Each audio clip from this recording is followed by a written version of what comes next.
কেমন জীবন তুমি গঠন করিলা, মরিলেও লোকে বলে আলহামদুলিল্লাহ।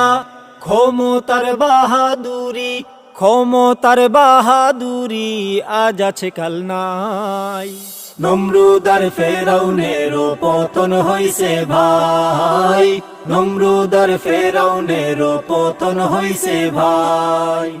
কেমন জুলুম করলে তোমার উপরে পড়ে এমন টেক, এত বছর পরেও তুমি বুঝলা না মানুষের আবেগ। কেমন জুলুম করলে তোমার উপরে পড়ে এমন টেক, এত বছর পরেও তুমি বুঝলা না মানুষের আবেগ। অত্যাচারী স্বৈরাচারী চিরদিন কেউ থাকে নাই। নমরুদ আর ফেরাউনের পতন হইছে ভাই।